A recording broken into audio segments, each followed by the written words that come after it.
जय हिंद दोस्तों, मेरा नाम है अभिषेक अग्निहोत्री और एडुटेनमेंट अड्डा में आपका बहुत बहुत स्वागत है। आज दूसरी क्लास होगी टॉप 500 स्ट्रेटजी के क्वेश्चन की।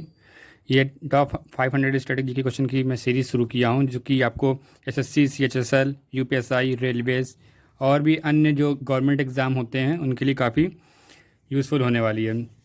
तो शुरू करने से पहले मैं आपसे कहना चाहूँगा कि अगर आपने मेरा चैनल अभी तक सब्सक्राइब नहीं किया है तो इसको आप तुरंत सब्सक्राइब कर लीजिए और जितना हो सके उतना शेयर कीजिए। तो चलिए चलते हैं अगली सीरीज़ की तरफ।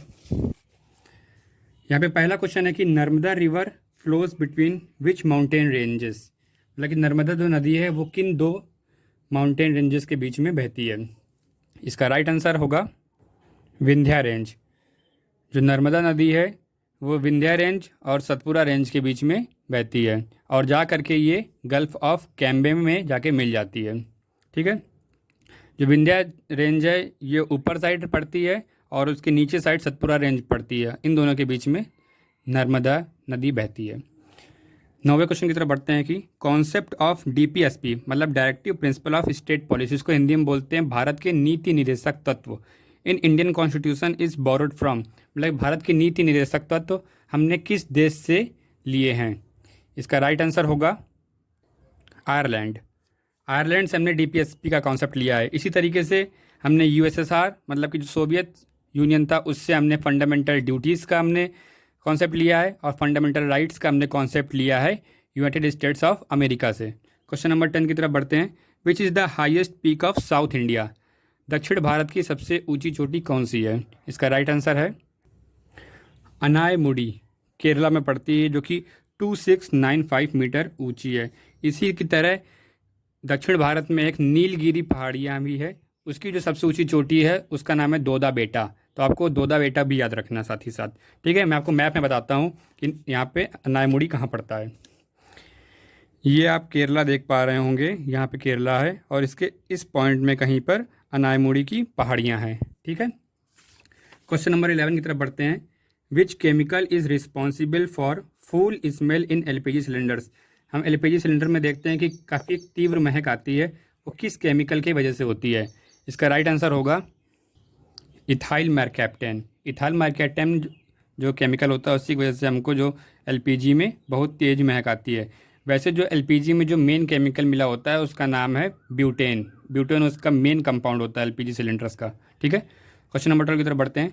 What is the script of Indus valley civilisation.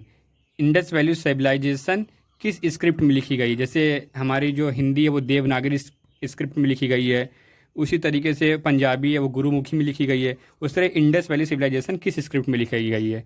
इसका राइट आंसर होगा बॉस्ट्रोफेडोन, जो कि राइट से लेफ़्ट की तरफ लिखी जाती है। जिस तरह आप उर्दू भाषा देखते हैं कि पहले इस तरह जाती है राइट से लेफ़्ट, लेकिन इसकी खास बात यहाँ पे क्या है कि राइट से लेफ़्ट जाने के बाद ये अल्टरनेट लाइन में लेफ़्ट से राइट जाती है, फिर उसके बाद ऐसे लेफ़्ट से राइट से लेफ़्ट जाती है, फिर इस तरह जाके पूरी स्क्रिप्ट लिखी जाती है। ठीक है, क्वेश्चन नंबर 13 है।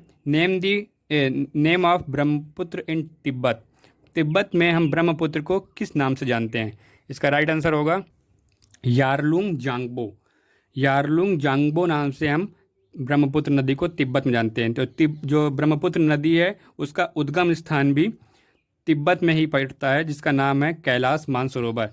ये भारत में एंट्री लेने से पहले एक नमचा बरवा नाम की एक पहाड़ी पड़ती है, वहाँ से सीधे यू टर्न लेते हुए भारत में प्रवेश करती है अरुणाचल प्रदेश में।